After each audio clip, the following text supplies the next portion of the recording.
Hey guys, it's still the summer session. I'm still ready to go back in the pool, but I thought I'd do a few more quick videos. I love Lost in the Pond and Lawrence. I really find his videos interesting because I'm British. I've lived here many years. I've lost my accent. So I will link him in the description, show him some love, and let's see what 11 words that he now pronounces the American way. About 9 years ago, I made a video called 11 Words That Americans Love Hearing Me Say. And when I made that video, it was not an uncommon experience for Americans to actually ask me to say certain words. That's because I used to live in Indiana, where British accents are a rare find. That's my dog Heidi barking in the background. But recently, I got thinking about that video and I realised, ooh, Lawrence, it's been quite a while since that happened. 11 words that, thanks to you lot, I now pronounce the so-called American way. So if you like what... And this happens. I lost my accent extra fast because I got teased so bad for it because I was in elementary school and oh my gosh, I just got picked on so bad. The rest of my family pretty much all still have their accents. My mom and dad, well, I say mom, I say mum, interchangeably. So yeah, let's see. Watching these kinds of videos and you haven't yet subscribed to this channel, do that now. Do that now. Back when I was still eating fast food and we'd go to McDonald's, I would obviously want to get something that was healthy for me. Instead of a hamburger, I'd get their fish sandwich, which was still fried. And in Britain, I used to know that sandwich as a fillet of fish, which in hindsight feels weird. In America, it's pronounced filet-o-fish, the French way. With a lot of French-derived words, I do like to try to get the pronunciation closest to French as possible. So filet-o-fish just sort of caught on. Don't get me wrong, I was mad at first when I knew that Americans said it differently, because I think British people tend to have this knee-jerk reaction to anything that America does differently. A lot of the time, the American way makes more sense. And a lot of the time, it doesn't. Take, for example, how Americans pronounce famous type of French bread that you eat at cafes. For some reason, in Britain, with this word, the French somehow convinced us to say that as croissant, croissant, croissant. Now it feels weird that I'm saying it like that. In American, they've just abandoned the French altogether with that particular word, and they say croissant. And because I'm a regular at La Boulangerie, which is a French cafe here in Chicago, I've said that word so many times to an American server that eventually there's just going to be less of a language barrier if I just say it the way you say it, not you. Well, you might, but the server. What you do. That I ended up de-Frenchifying that word, and I too pronounce it croissant. In the meantime, there are some words that I was saying the American way long before I moved here. And don't take my word for it. Instead,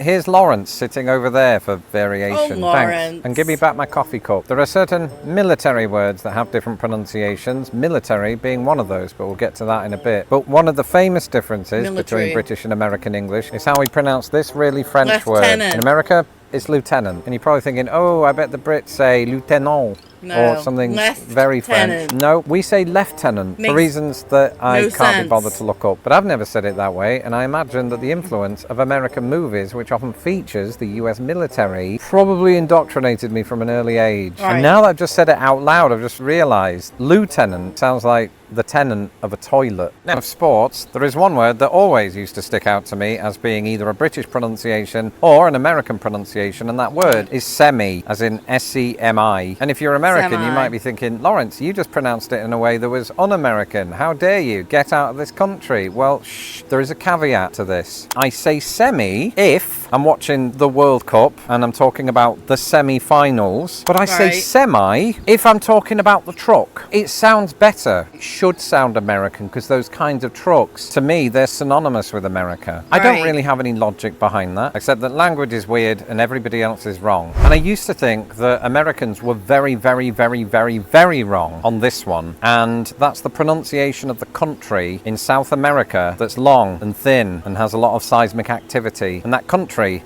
is Chile. At least that's exactly how I used to pronounce it. And inexplicably, I and quite a lot of people in Britain were aghast at the typical American pronunciation, which is Chile. In our minds, usually quite detached from the Spanish language itself, we thought, ooh, here go Americans again, changing the language just to be unique and different and full of themselves, when it turns out that Chile is closer to the pronunciation that you would hear in Chile. And so over time, when I found myself discussing the country, I've defaulted to that. that, speaking of South America, I used to be really fascinated with the Amazon rainforest. And it feels like over time, two things have happened there. Number one, another famous thing called Amazon entered our lives and seemed to usurp that as the most famous Amazon. And number two, I used to pronounce it Amazon because that's the chief pronunciation in Britain. And we do that with a lot of words that end in on. Marathon instead of marathon. Cinnamon instead of cinnamon. Yeah, you don't draw it out. I got it on Amazon. If you say it every day for 20 years, you realize that you need better shopping habits. You know, when you park your car and you pay some people to look after it? Well, being a YouTube sensation, I have to do that all the time. And because that's the case, I have to say the word all the time. And I didn't previously say it all that often in Britain. That word is valet parking. And that way of saying it does exist in Britain, but there is another pronunciation, which is valet.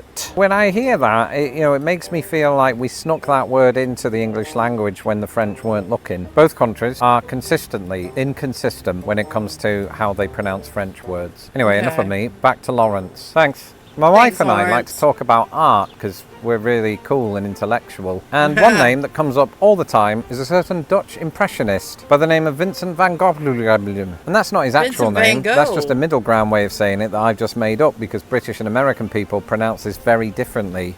Okay, I think England, you say Vincent van Gogh. And here we say Vincent van Gogh. I'm pretty sure. Let's see. Most of my life, I pronounced it Vincent van Gogh. Presumably because somebody saw the word cough and thought, similar. And at some point, while I was living in Britain, I learned that Americans pronounce it Van Gogh. Because again, presumably somebody saw the word though and made a similar choice. But in my experience, this is another one of those American pronunciations that British people get flustered by, and vice versa. And then don't get me started on the Dutch reaction to both. Because it turns out that neither of us are close to accurate, but in the heat of deep intellectual discussion, his name comes up a lot. And I think there just came a time when we just got bored of arguing about how to say it, and we agreed with my wife's consensus that it's Van Gogh. I spend way too much time on this channel talking about the weather, really because America has extreme weather, and one of those weather phenomena is the hurricane. And I thought I'd tease you there a little bit by using the weather is very extreme. My town last month was just rain every day. We were flooded. I mean, my whole town was flooded. Like, things are still cleaning up and not open. The main street looked like a river. And now we're having a heat wave, 95 degrees Fahrenheit with humidity, 35 Celsius, I think it is. But it's extremes. And then in the winter, we get bitterly cold and lots of snow. Traditional British pronunciation of hurricane, because that's how I used to say it when I lived in a country that, granted, doesn't experience hurricanes. Never gets. And so after I moved to a country that does, you tend to hear that word more, and you also tend to use that word more, especially when in your job you're talking about extreme weather events. And I don't know, at some point it changed. I think the reason is twofold. There's that, and there's also a very specific, more frivolous reason. In soccer, there is an English centre forward by the name of Harry Kane, and in Britain, we thought it would be fun to make his name a pun on hurricane, but it doesn't work if you pronounce that word hurricane. So I've changed that, and now it feels right. I tell you, language is stupid, which is why a lot of us should spend more time in that building that houses books that you can rent. What's that called, Lawrence? I think library. It's called a library. At least it is if you're sounding out every syllable within the word. I'm from the north of England. I'm proud of that fact. But there's no getting away from the idea that the word library was somehow two syllables. Library. And that's all right. But for reasons that I can't explain, words like library, or actually quite a lot of words that end in ARY, my move to America meant that I started paying real respect to each of those three letters. Instead of military, I say military. Instead of arbitrary, I say arbitrary. As in ChatGPT took an arbitrary copyright stance when it happily created an image of me being directed by Steven Spielberg, but couldn't legally produce an image of me showing the moon landing to an incredulous Abraham Lincoln on an iPad. Speaking of the word arbitrary, back to the other shooting location. Right on cue, Lawrence, or should I say, right on schedule, because I, like quite a lot of British people, have... Okay. This one really bothers me, because in the UK you say schedule. And it sounds so weird to me now. It's schedule. But I'm from the north too. I was originally from up near Manchester.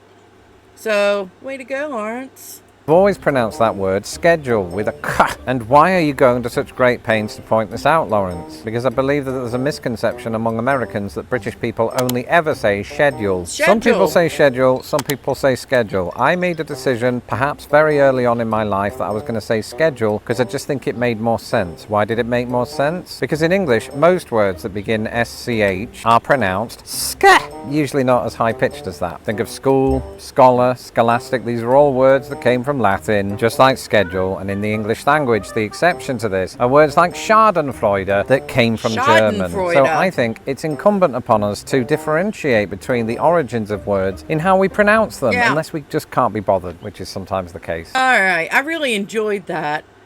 I really like watching Lawrence and Lost in the Pond. I can really relate to it. There is a bonus word that I will say that the English pronounce really weird to me.